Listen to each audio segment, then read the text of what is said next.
మొన్న ఎన్నికలు జరిగాయి కదండి, భీమవరం నియోజకవర్గం నుంచి ఎవరు గెలుస్తారనుకుంటున్నారండి? కూటమి నెగ్గుద్దండి. జనసేన పార్టీ నుంచి పులపతి రామాంజనేయులు గారు నెగ్గే సూచనలు ఉన్నాయి.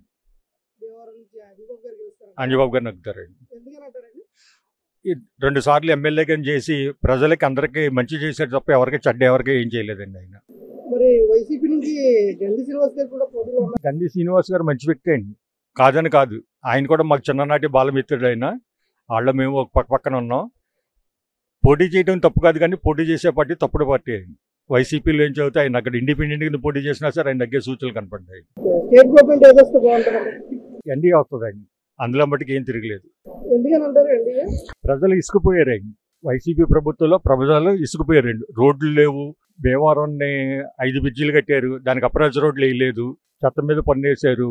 ఆస్తుల మీదేమో జగన్ గారు ఫోటో వేసి జెరాక్స్ కాపీలు ఎత్తాననేటప్పుడు ప్రజల ఆస్తుల కోసం బెంబేలెత్తిపోయి ఈసారి అందరూ కూడా కూటమికి వేశారు.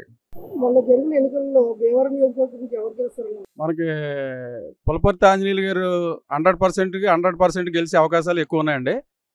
అందరూ కూడా ఈ 3 కూటమి వల్ల, బీజేపీ, తెలుగుదేశం, జనసేన కూటమి వల్ల అత్యధిక మెజారిటీ స్టేట్ లెవెల్లో కూడా వచ్చే అవకాశాలు ఎక్కువగా ఉన్నాయండి.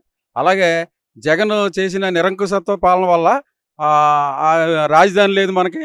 అలాగే మందు మాఫియా, ఇసుక మాఫియా, ల్యాండ్ మాఫియా, ఈ అదవ మాఫియాల వల్ల సైకో పాలన నడిచిందండి.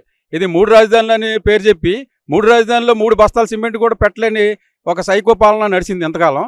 ఆ సైకో పాలన వల్ల ప్రజలందరూ కూడా 100% మంది రాత్రి 10 గంటల వరకు కూడా ఓట్లేసి అత్యధిక మెజారిటీ ఓట్లేసి తెలుగుదేశం, జనసేన ఈ కూటమికి అత్యధిక మెజారిటీ తోటి ఓట్లేసి గెలిపించాలని అందరూ కోరుకున్నారు. ప్రజలందరూ కూడా అదే పద్ధతిలో లైన్లో ఉండి 3 గంటల్లో లైన్లో ఉండి ఆడవాళ్ళు కూడా విరక్తి కలిగి మరి చంద్రబాబు నాయుడు కూటానికైనా ఇటు బీజేపీ ఇటు జనసేన కూటమి గెలిస్తేకి రాష్ట్ర వ్యాప్తంగా కూడా కంకణం కట్టుకుని మరీ ఓట్లు వేశారు. భీమవరంలో అయితే 30,000 మెజార్టీతోటి, అత్యధిక మెజార్టీతోటి మన పులపర్తి రామాంజనేయులు గారు గెలవబోతున్నారు. అది ఈ రోజు నుంచి కాదండి, ఎలక్షన్ అయిన కాడి నుంచి ఇక్కడ ఒక అన్న సందర్భంలాగా రోజు కలిపి రోజు 100-200 మంది ఈ క్యాంప్ ఆఫీస్కి వచ్చి మరి ఇక్కడ కూర్చుని ఆయనకి షేక్ హ్యాండ్లు తీసుకుని ఫోటోలు తీసుకుని ఆ జనమంతా కూడా వచ్చి మరి ఇక్కడ అత్యధికంగా మరి ఆంజనేయులు గారితో, అంజిబాబు గారితో మాట్లాడి వెళ్ళి ఆనందంతో గెలుపు ఖాయం అనేది మేము 30,000 మెజార్టీతోటి ఈ భీమవరం నియోజకవర్గంలో మన జనసేన పార్టీని గెలవబోతుంది. అత్యధికంగా రాష్ట్ర వ్యాప్తంగా కూడా 130 సీట్ల పైనే మరి చంద్రబాబు నాయుడు గారు, బీజేపీ, ఇటు పవన్ కళ్యాణ్ గారు కూటమి అత్యధిక మెజార్టీతో 130 సీట్లు రాష్ట్ర వ్యాప్తంగా గెలవబోతుంది. ఇది అతిశయోక్తి కాదు, అందరూ ఓటర్లు అనే మాట.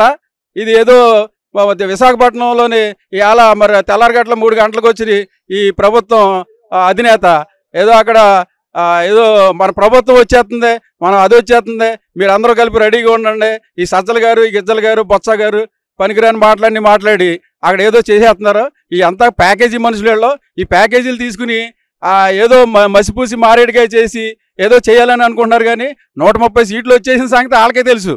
కానీ ఏదో మసిపూసి మారేడుకాయ చేసి అందరినీ మెప్పించాలి, చేయించాలి, ఓటర్లను ప్రలోభాలు పెట్టాలి, డబ్బులకి లొంగ తీసుకోవాలనే మాటలు ఇంకా పోలేదు. అవన్నీ మానుకుని సక్రంగా వాళ్ళ పనులు వాళ్ళు చేసుకుంటూ బెటరు.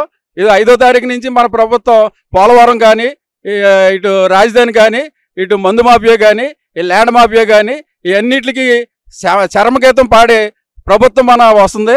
అదే ప్రభుత్వం చంద్రబాబు నాయకత్వంలో జరుగుతుంది. భీమవరం నియోజకవర్గంలో అంజిబాబు గారు గెలుస్తారని అనుకుంటున్నాను. వైసీపీ నుంచి గండి శ్రీనివాస్ పోటీ చేశారు కదా?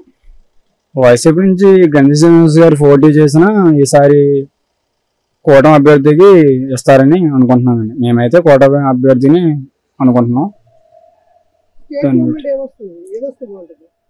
కూటమి వస్తుంది అనుకుంటున్నాం. టీడీపీ ఫామ్ చేస్తుందని, గవర్నమెంట్ టీడీపీ ఫామ్ చేస్తుంది అనుకుంటున్నాం.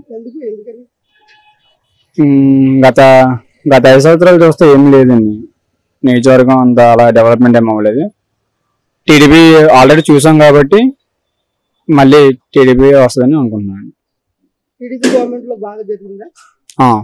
రోడ్లు అన్నీ బాగా చేశారని. వైసీపీ ప్రభుత్వంలో రోడ్లు అవేమి అంతలా ఏం లేవు. కరెంటు కోతలు అవన్నీ బాగా ఎక్కువగా ఉన్నాయి.